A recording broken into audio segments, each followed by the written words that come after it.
Green diamond उपहार में दिया है।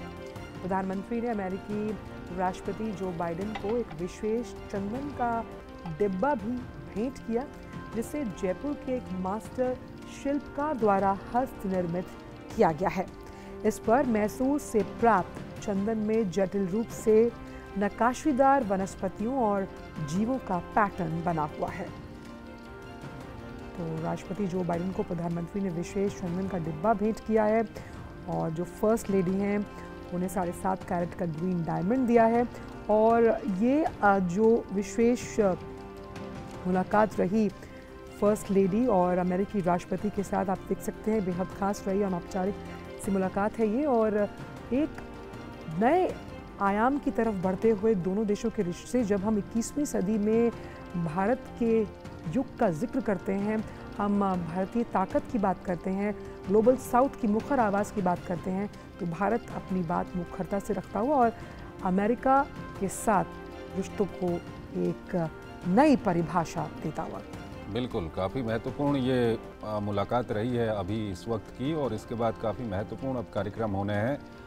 जो आधिकारिक बातचीत है दोनों राष्ट्राध्यक्षों के बीच में, प्रधानमंत्री नरेंद्र मोदी और अमेरिकी राष्ट्रपति जो बाइडेन के बीच में प्रतिनिधि मंडल स्तर की, वो आज शाम को, यानी कि वहाँ के अनुसार वो कल आज वो बातचीत होगी। उसके अलावा संसद के संयुक्त सत्र को, अमेरिकी संसद के संयुक्त सत्र को भी प्रधानमंत्री मोदी वहाँ पर संबोधित करेंगे। साथ ही साथ अमेरिकी राष्ट्रपति जो बाइडेन की ओर से उनके राजकीय सम्मान में भोज भी वहाँ पर दिया जाएगा।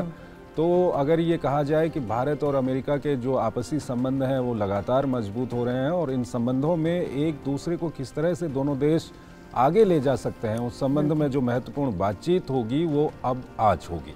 और ये जो पर्सनल कनेक्ट है प्रधानमंत्री का, जब किसी देश में किसी राष्ट्राध्यक्ष से मिलते हैं चंद्रशेखर, यही उनको हम मान सकते हैं कई प्रधानमंत्रियों से अलग बनाता है।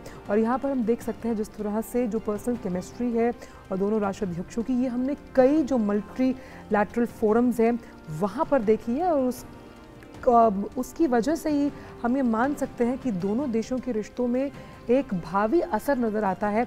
जिस तरह से प्रधानमंत्री ने कल कई अलग क्षेत्रों के लोगों से मुलाकात की, जिसमें साइंटिस्ट मौजूद थे, शिक्षाविद थे, स्कॉलर्स थे, उस लिहाज से ये बात समझ में आती है कि कैसे हर क्षेत्र में दोनों देश आगे बढ़ना चाहते हैं।